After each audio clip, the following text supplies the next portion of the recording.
So when I was 16, I had always seen ghosts, as long as I can remember. And I thought that I would escape into imagination when the reality of it was I was actually going into other dimensional planes, astro traveling, for lack of a better term. So I've always done very intuitive things.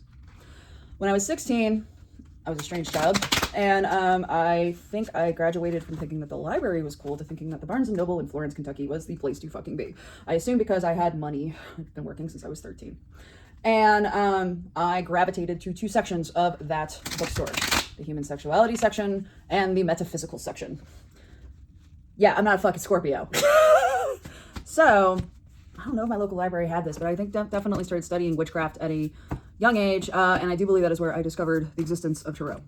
And first time I ever threw a deck, I've never been, this is one of the few things I've actually not been classically trained in. I was always able to read a tarot deck, and I never looked at the books. If you look at my natal chart, everything is literally like shoved in a corner, and it is all about the occult, shadow work, deep healing, sexuality, which I'm a demisexual. I talk about it quite a bit. I guess that's how that's manifesting. One thing I do play is that when I was shuffling, 3 cards came out. 2 cards came out. So it's going to be the first 2 cards of our throw.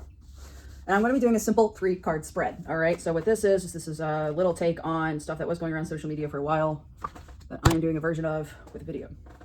People have 3 cards and you choose. Which card do I want? So these are the cards. Go ahead and pick one. Would you like card 1? Would you like card 2? Card 3? And with that, tune in. Make up your mind. Which card really calls to you? 1, 2, or 3? Hold that in your mind's eye. And also just trust that what I'm about to say may or may not dictate, give you some insight, give you some themes of the week ahead. Have you decided? 1, 2, or 3? We are using the Dali deck. Salvador Dali actually did design his own tarot deck. Because the day, I do believe it had a limited release. It didn't last very long. And it was recently redone, reprinted. So, card 1, we have the Queen of Cups, which I actually just absolutely love how a little gender bendy he's gotten with that one. Of course, Dali loved putting a mustache on freaking everything. He actually had a book called My Mustache. That was amazing. So, the Queen of Cups for this week ahead is essentially just some things maybe appearing in the background in your peripheral vision. A little bit of shadow, a little bit of dark kind of coming behind you, but you've absolutely taken some of these lessons of some of these things that you have gone through. With this new moon, it feels like some old skeletons are going to start rattling in your closet a little bit. But don't forget, your skeletons are your friends.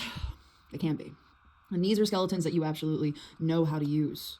So don't be afraid of embracing some of your own darkness to fill your own cup with. Now, this could be emotional wealth. It could be physical. It feels more like a physical wealth type of situation, which that could be nourishing the body, having body nourishment opportunities. All right. What is this one? It's been a minute since I've looked at this deck. Oh, that's Wands. Oh, this just looks like a lot of freaking growth on the horizon. Actually, card 1 is a good freaking card. I mean, I'm just seeing prosperity and growth. And so it's really just about trusting these shadows that are going to be coming up from behind and allowing this to kind of restructure some of your life of what you're forming around you. Very good card. Card 2, if you pick card 2, this is the one that also drew my attention. Oh, the sun. Nice. So basically things are going to be your inner strength shown through the lion is coming in. And the cupids are also drawing my attention in the background as well. So it looks like with the sun, inner strength as well as harmony. This could be romantic love. This could be business partnership, friends, being seen by the people around you and really allowing that to integrate in to the body. Dali was a deep dude. I know that's kind of a dumb thing to say, but hey. And with that, god damn, we got some wealth coming in. Really like good emotional wealth. Boy, this guy had a healthy ass ego. He puts his face on everything. So basically, like, you know, cups tend to be indicative of physical wealth coming in. And also I'm just seeing like merriment. So just good memories, good emotional and relational things happening with those closest to you. And you know, growth opportunities, business opportunities, a lot of opportunity. I know that's sounding redundant as shit, but you know, and then also like the Page of Coins is really allowing the inner child to kind of come out and help guide the way. I mean, in Jungian archetypes, the child is like one of the most like freaking powerful archetypes there can be, because I mean, that is the font, that is the core of us, that is where a lot of us like, you know, come from, our core desires, sometimes things that we, you know, put aside in order to become adults. Allow that child to really come out, because they really pull the consciousness forces of the world around us. And that's really going to go well as a result, you know, with the King of Wands. So there's going to be new magistry over a new kingdom. So, I mean, I'm just kind of seeing goals, aspirations, places where you want to go, places that you envision, like, could, you know, are going to start taking root and really becoming a reality. Card number 3. The Devil. Yes, I love this guy.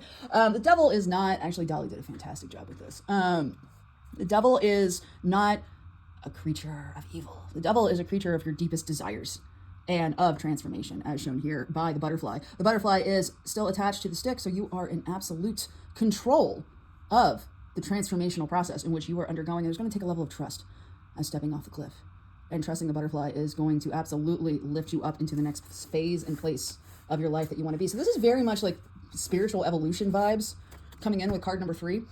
The Empress shown, you know, there's a lot of water, and a lot of calm water. So a lot of emotional, deep emotional waters and stilling. So any sort of process that you've been in, anything that has been percolating for you, is going to start bringing in a vastness and a calmness into your world, and with that a depth. And Cups, once again, thy cup runneth over. So you're going to there's going to be a letting go of a sense of self, or letting go of a physical thing, letting go of a relationship, letting go of something inside of one's life in order to make that room for more strength, as shown by the Lion. And again, this is like, you know, soul strength. I mean, Lion, that's a very spiritual card right here with it, with the wings and all of that. And again, I'm seeing more deep subconscious stuff with the shadow in the background. This is a real molting of who we thought we were, ego death, for lack of a better term, maybe not quite that dramatic. And that will absolutely transform into a physical wealth, whether that is money, whether that is health. It's, you know, feels physical to me. And the Moon, emotional. Holy shit. Wow, that's a gorgeous one. The Moon is absolutely governed by our deep subconscious. So all of, like, you know, all of this beautiful spiritual comeuppance, I mean, there's going to be things that you wanted and dreamed of and thought of a very long time ago. It's going to start coming up. You ever have these manifestations where, like, wow, I wanted that like 10 years ago, and suddenly here it is? This is the type of energy for that. So these old dreams, these old thoughts, these old aspirations are really going to start really coming to the surface with the currents of this deep subconscious. Dolly didn't mess around. It's been a while since I worked with this deck, and I'm like, whoa, damn, this guy. But that's a forecast for the next week. I would even say maybe the next month ahead. Take what you will from that. Or, you know, if it doesn't resonate, it doesn't resonate. Also, remember that. All right, have a great day.